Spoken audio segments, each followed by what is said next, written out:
क्या लालू यादव की राजद और तेजस्वी की राजद में अंतर है आपको लगता है? कहा जाता है सामाजिक न्याय, सांप्रदायिक सद्भाव, गरीबों की बात, बेरोजगारों की बात, लेकिन कर्म में ठीक उसका उल्टा है।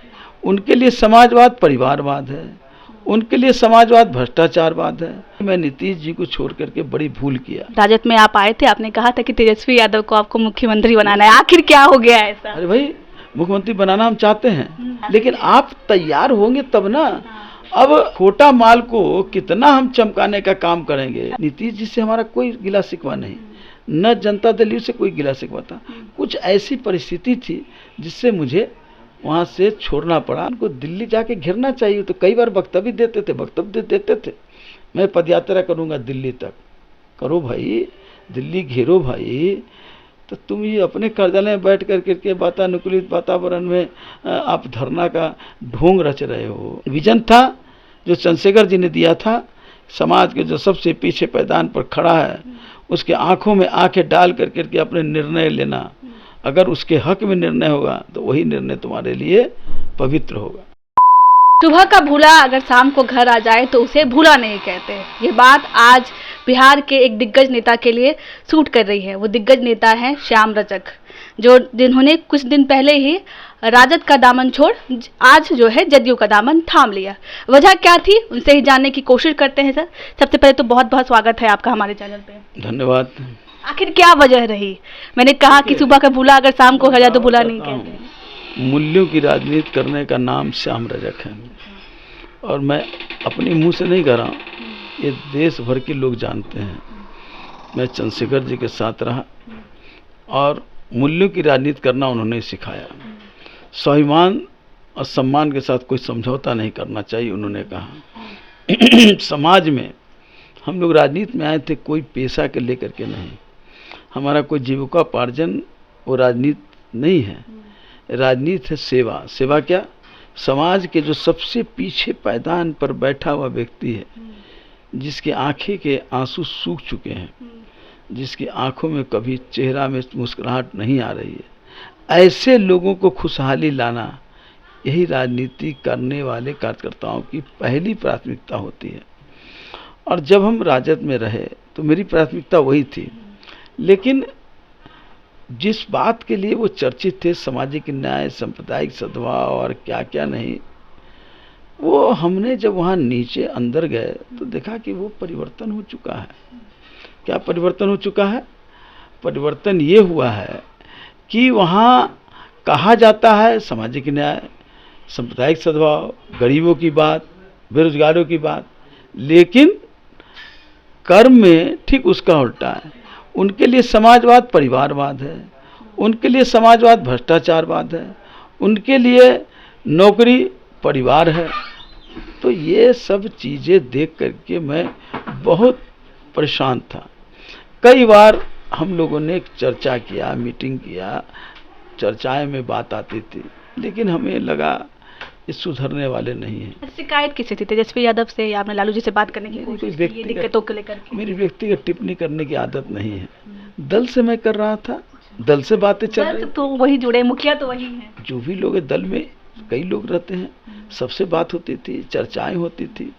अपनी दुखरा, उन जनता की दुखरा, उन कार्यकर्ताओं की दुखरा को मैं एहसास कराना चाहता था, लेकिन वो बातें सिर्फ बातें तक रह गई।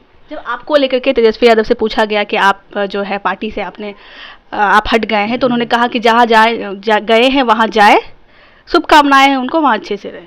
बहुत अच्छी बात है। ज्ञानी पुरुष हैं, आदरणीय हैं, इस राज्य के उप मुख्यमंत्री रहे हैं, एक बड़ी पार्टी के वो चलाने वाले लोग हैं।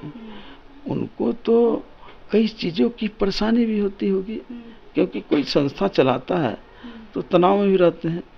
उसके बावजूद उनको इस तरह की भाषा बोले, कि मेरे लिए तो खुशी की बात है कि उनको कोई तनाव नहीं मैंने दिया। अगर तनाव देता मेरी हटने से तो मुझे मन में थोड़ा धक्का लगता कि मैं एक महान व्यक्ति को, महापुरुष, ज्ञानी पुरुष को मैंने तनाव दे दिया। तो ये बातें तनाव मुक्त थी। तो मुझे खुशी हुई कि मैंने जो काम किया उससे उनको तनाव नहीं हुआ। एक सवाल सर, आप कह रहे हैं मान सम्मान की बात, सम्मान की बात कर रहे हैं, स्वाभिमान की बात कर रहे हैं। सवाल उठ रहा है कि जो पार्टी मुन्नी रजक को एमएलसी बना सकती है, वो पार्टी आपको सम्मान कैसे नहीं देगी? भाई मुन्नी रजक से मेरा कोई कंपटीशन है क्या? एक महिला, सम्मान की बात चल रही है। एक महिला, गरीब महिला को अगर उन्होंने दिया है, तो ये तो सबके लिए खुशी की बात है। वो तो खुशी की नहीं, सम्मान करना जानती है, ये नहीं उनको सम्मान मिला, ये मेरे लिए खुशी की बात है। सम्मान करना जानती तो इतने लोग क्यों दुखी हैं? सम्मान व्यक्ति से नहीं होता है, सम्मान होता है समूह को, उन गरीबों को, दलितों को, उपेक्षित समाज को, उत्पीड़ित समाज को, नौजवानों को, उस समूह को अगर सम्मान मिलता है, उस समूह के लिए अगर कोई काम होता है, उस समूह के लिए कोई योजनाएं पारित होती है, तो कहा जाता है कि हाँ भाई स्वाभिमान और सम्मान के साथ उन्होंने लोगों के साथ दिया है। लेकिन मुझे अपने आप को, मैं खुद कर रहा हूँ, मुझे महसूस नहीं हुआ। अच्छा एक बात सर, क्या लालू यादव की राजद और तेजस्वी की राजद में अंतर है आपको लगता है? राजद तो राजद है नहीं, दोनों की पार्टी में, क्योंकि अब दोनों अलग अलग है। उस समय लालू जी चला रहे थे, अब लगता है आपको तेजस्वी चला रहे हैं, इसलिए राजद है। राजद में 4-5 दुकानें हैं, बाकी पहले भी थे, अभी भी है, कोई अंतर नहीं है। दुकानें अभी भी चल रही हैं या कुछ अलग बदलाव आया है उस दुकान में? दुकानें तो चलती है, तो जो ग्राहक रहेगा वो बताएगा कि कौन दुकान ज्यादा तेज चल रहा है। सदस्य थे तो आप बता सकते हैं बेहतर। मैं ग्राहक नहीं था, जो ग्राहक होंगे वो दुकान में जाएंगे तब ना पता चलेगा कि कहाँ खड़ा माल मिलता है और कहाँ नकली माल मिलता है। ये तो ग्राहक लोग से पूछिएगा तो बताएंगे। आपने आज कहा कि आपको नीतीश कुमार को पहचानने में गलती हुई, आपने क्योंकि बड़ी भूल थी कि आपने राजद में आप शामिल हुए, आप मानते हैं, स्वीकारते हैं? जी हाँ, पहचानने में मैंने नहीं कहा, मैंने कहा कि मैं नीतीश जी को छोड़ करके बड़ी भूल किया। भूल इसलिए क्या कि मैं थोड़ा भावुक हूँ, भावावेश में बहुत चीज़ फैसला ले लेता हूँ, जो मेरे लिए और मेरे उद्देश्यों के प्रति थोड़ा परेशानी होती है, वो मेरी कमजोरी है। उस कमजोरी को मेरा है, मैं जानता हूँ। मुझे कहने में जरा से भी संकोच नहीं कि मैं बहुत भावुक हो जाता हूँ। राजनीति में भावुकता का महत्व नहीं है, लेकिन मैं भावुक हूँ, मैं बहुत संवेदनशील हूँ। इसके कारण, कुछ बातों के कारण नीतीश जी से झगड़ा नहीं हुआ। नीतीश जी से हमारा कोई गिला शिकवा नहीं, न जनता दल से कोई गिला शिकवा था। कुछ ऐसी परिस्थिति थी जिससे मुझे वहाँ से छोड़ना पड़ा, बड़ी दुख के मन के साथ, भारी मन से मुझे छोड़ने के लिए मजबूर होना पड़ा था। जब आपने जदयू छोड़ा था तो आपने मंत्री पद का त्याग किया था, राजद में आप आए थे, आपने कहा था कि तेजस्वी यादव को आपको मुख्यमंत्री बनाना है। आखिर क्या हो गया ऐसा? अरे भाई, मुख्यमंत्री बनाना हम चाहते हैं, हम चाहते हैं कि हाँ नहीं, हम कह रहे चाहते थे, लेकिन आप तैयार होंगे तब ना। अब खोटा माल को कितना हम चमकाने का काम करेंगे? अच्छा, खोटा माल कह रहे हैं? नहीं, मैं उनको नहीं कह रहा हूँ, मैं एक उदाहरण दे रहा हूँ। अच्छा। अगर कोई खोटा माल को कितना भी कोशिश करे, खोटा तो खोटा ही रहेगा। लेकिन मैं उनको नहीं, वो तो महान व्यक्ति, मैं इस महान व्यक्ति के प्रति मैं कोई कटु बात कहूँ, मेरी जिह्वा कट करके गिर जाए। मैं नहीं चाहता हूँ इतने महान व्यक्ति, इतने महान पुरुष, इतने ज्ञानी पुरुष को मैं कुछ बोलूँ, ये मेरी धीरता नहीं कर सकता। ये प्यार है या कटाक्ष है? नहीं, मैं प्यार कर रहा हूँ। अच्छा, कोई अपने बच्चे के प्रति कटाक्ष करेगा क्या? लालू यादव हमारे बड़े भाई की तरह रहे, राजनीतिक अलग है, व्यक्तिगत मेरे बड़े भाई अभिभावक की तरह रहे।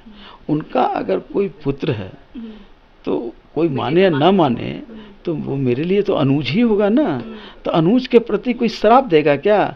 अनुज अगर कितना भी, देखते हैं बच्चा को गोद में लेता है तो बाप को उंगली से मारता है गाल में, लेकिन बाप फिर भी प्यार करता है। अच्छा, एक सवाल सर, कि क्या विधानसभा की तैयारियों के लिए आपने ऐसा किया? लोग कह रहे हैं कि टिकट आपको ये हो गया था, अनुमान लग गया था कि टिकट नहीं मिलने वाला है, इसलिए आपने पार्टी एन वक्त पे छोड़ दी। ठीक है, आप उनका कहना अगर सही है तो मेरा ये जवाब दे दें।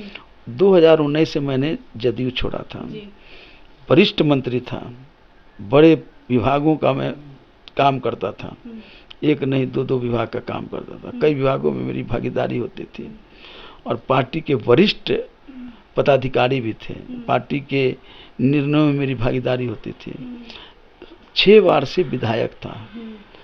इसके बावजूद मैं छोड़ा था, उस पार्टी के साथ जुड़ा जो पार्टी सरकार में नहीं थी, तो वो मैं लेने गया था कि देने गया था?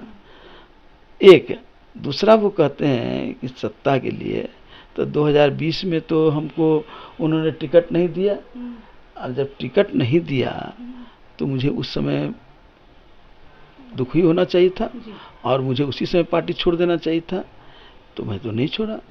उसके बाद वही लोग, मैं उन्हीं की बात कर रहा हूँ, कह रहे कि एमएलसी मुन्नी रजक को बनाया गया, उनसे वो नाराज थे। अगर मुन्नी रजक के बनाने से नाराजगी थी तो मैं उसमें क्यों नहीं पार्टी छोड़ा? मेरे पास रास्ते नहीं थे क्या? रास्ते थे, लेकिन मेरा उद्देश्य वो नहीं था पद, मेरा उद्देश्य था विजन। विजन था जो चंद्रशेखर जी ने दिया था, समाज के जो सबसे पीछे पैदान पर खड़ा है उसके आंखों में आंखें डाल करके अपने निर्णय लेना। अगर उसके हक में निर्णय होगा तो वही निर्णय तुम्हारे लिए पवित्र होगा। तो हक के लिए लड़ पाएंगे आप? जदयू में शामिल हुए, आपको लगता है? अरे भैया, मेरी पूरी बात तो होने दीजिए, ये आधे बात में तो कोई बात पूरा नहीं हो पाएगी। तो मैं ये कह रहा हूँ कि वो कहे, और जब मैं वो काम करना चाहा वो काम नहीं हुआ तो मुझे परेशानी होकर के या तो उनको सुधारना था, अगर वो नहीं सुधरे तो मुझको अपने को सुधर जाना था। मैं उस कड़ी का व्यक्ति नहीं बन सकता था, तो मैंने छोड़ दिया। क्यों किसी को तनाव दूं? आज जो है तेजस्वी यादव एक दिवसीय धरने पे बैठे थे आरक्षण को लेकर के। बिहार में दलित नेता बनने की बड़ी होड़ है, क्योंकि कहीं ना कहीं एक बड़ा वोट समूह जो है वो दलितों का है। तो क्या कहिएगा उसको लेकर के, किसको देख रहे हैं आप? दलित का नेता दलित की सवाल उठा करके नहीं होता है, दलित के विकास को लेकर के होता है। मैं आज इसलिए ये बात नहीं कर रहा हूँ कि मैं जनता दल यू में चला गया हूँ, मैं ये बात पहले भी कहा हूँ। मैं जब इंडस्ट्री मिनिस्टर था, हमको माननीय मुख्यमंत्री उस समय कहे कि श्याम जी आप दलित वर्ग से आते हैं, आप कुछ ऐसी योजना तय कीजिए जिससे कि दलितों को शैक्षणिक और रोजगार का एक आभा बढ़े। तो मैं उनसे राय लेकर के उन्हीं से सब कुछ सलाह लेकर के, उन्हीं का जो सोच था उस सोच के आधार पर दलित उद्यमी योजना चलाया था। और मैंने उस समय कहा था दलित याचक नहीं होगा, दलित दाता होगा। उस योजना के तहत ये नीतीश कुमार की सोच थी और ये सोच के आधार पर मैंने वो काम चलाया। फिर महादलित, आज बहुत तरह की चर्चा होती है, हाँ, वर्गीकरण उन्होंने आरक्षण में नहीं किया नीतीश कुमार ने। नीतीश कुमार जी ने वर्गीकरण किया उस जो अंबेडकर साहब कहता है कि शैक्षणिक, सामाजिक और राजनीतिक उत्थान के लिए उसके अंदर वो आत्मशक्ति बढ़े, शैक्षणिक बल मिले, और इसके लिए उन्होंने महादलित योजना बनाया। ये उनका रहा। तो दलित के लिए वो नेता बनने के लिए नहीं, दलितों को ऊपर उठाने के लिए, क्योंकि समाज में अगर कोई एक व्यक्ति शक्तिहीन होगा तो समाज शक्तिवान नहीं हो सकता है। इसीलिए उन्होंने कहा, अब आज जो बातें कह रहे हैं तो उनको मुबारक हो कि कमरे में बैठ करके, सड़क पर नहीं, कार्यालय के अंदर बैठ करके आप धरना दे रहे हैं। कहा डॉक्टर लोहिया ने इस सदन में राजनीतिक पार्टी के लोग बहस करें और सड़क पर विपक्षी के लोग संघर्ष करें। ये 4 घंटे का धरना किस बात की एहसास कराता है? हम आप ही पर छोड़ देते हैं। क्या इससे कोई गरीबों का, दलितों का, और पीड़ित समाज का, पिछड़ों का, अति पिछड़ों का, महिलाओं का या किसी वर्ग के लोगों का एक कण भी उसके लाभ के लिए कुछ हो सकता है क्या? अगर उनको करना है तो उनको दिल्ली जाके घेरना चाहिए। तो कई बार वक्तव्य देते थे, मैं पदयात्रा करूंगा दिल्ली तक। करो भाई, दिल्ली घेरो भाई। तो तुम ये अपने कार्यालय में बैठ करके वातानुकूलित वातावरण में आप धरना का ढोंग रच रहे हो। मेरी सलाह होगी कि आप दिल्ली यात्रा का करिए, जाइए जरा धूप के। हम लोगों ने पदयात्रा किया है चंद्रशेखर जी के साथ, कन्याकुमारी से दिल्ली, पंजाब में अमृतसर से दिल्ली और कालाहांडी से दिल्ली हमारी पदयात्रा हुई है। जरा धूप सेकिए, थोड़ा बरसात को झेलिए।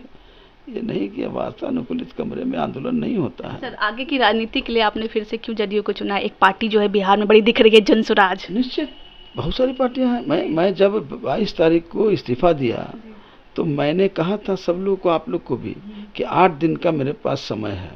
8 दिन के बाद मैं तय करूंगा कि क्या मुझको करना है। चंद्रशेखर जी ने जो कहा था उसको जोड़ते हुए जब मैं 8 दिन में तय किया, लोगों से राय लिया, फुलवारी में, अन्य जगहों पर, तब लोगों ने बोलने के बाद और उस हकीकत को देखने के बाद यह एहसास हुआ कि जनता दल यू और नीतीश कुमार, जो मेरे अंदर जो जज्बा है, उस जज्बा को अगर थोड़ा भी संतुष्ट करने का काम कर सकते हैं तो जनता दल यू करेगा। जिस पार्टी के बारे में कहा जा रहा था कि पार्टी समाप्त हो चुकी है, अब समाप्त होना और आबाद होना ये तो जनता के ऊपर है, जनता के ऊपर है। कहाँ 43 MLA, कहाँ 12-14 MP, कहाँ 80 MLA, 4 MP, तो कौन समाप्त हो रहा है और कौन उभर रहा है ये तो जनता बताएगी, आप जैसे स्टैटिक्स लोग बताएंगे। चलिए सर, बहुत बहुत धन्यवाद। तो हमारे साथ श्याम रजक जी थे, जिन्होंने खुल करके राजनीति की बात की और कहा कि जनता दल यूनाइटेड और नीतीश कुमार जो है उनके लिए सबसे ज़्यादा सही है। बाकी आपकी क्या राय है आप हमें ज़रूर बताइएगा। तब तक के लिए बहुत बहुत धन्यवाद।